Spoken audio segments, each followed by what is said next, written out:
Ryan, Johnny Sexton back for Leinster and a couple of changes in their side as well. Yeah, like obviously Ross Byrne debutised last week against Montpellier incredibly well. Like he came up with a couple of big plays. Not the only one, obviously, who stood up for Leinster last week and kind of showed what he can do on the biggest stage. But any team with Johnny Sexton in it is automatically a better team.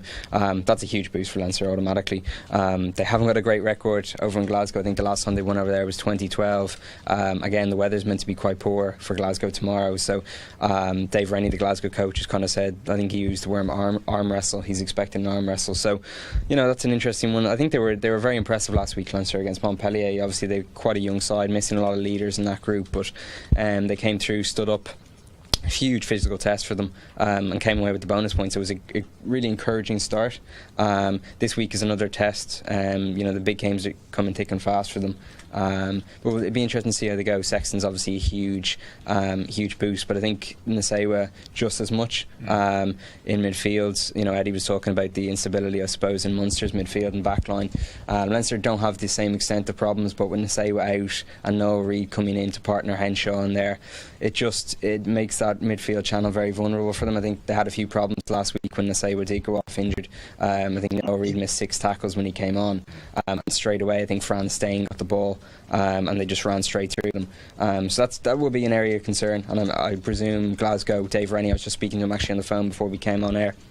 He didn't really want to elaborate too much on where they'll target Leinster. He did mention Sexton. They'll look to disrupt, when he gets on the ball naturally, as all teams do now. But I presume that midfield channel is going to be an area where they will target again.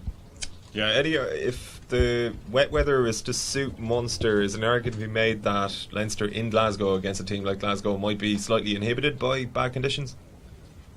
I think they're very similar teams in how they play, so I don't think it helps either of them if the weather is bad. But I think the bigger picture there is that, and this doesn't bode well for Leinster, is that Glasgow have to win this game or they're out of the Champions Cup, having lost last week to Exeter. And they played very well. I mean, they had Exeter by the throat early in the game, but Exeter dug it out as they do. But if they lose at home tomorrow, it's curtains. So that it's a must-win game for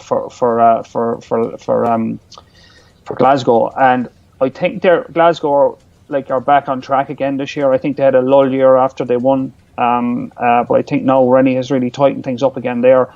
The thing worries me a little about Leinster is that they've won games this year that you never saw them losing because there was so much control, but they never won them by much.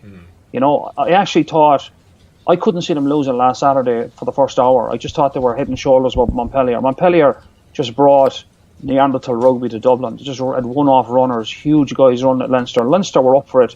They missed some tackles for sure, but Montpellier didn't deliver anything other than physicality. I thought Leinster were miles ahead of them in terms of tactics and awareness, scored some great tries. But then when you expect Leinster to kick on and really, wrap the game up, they kind of go into their shell a bit and bring the opposition onto them.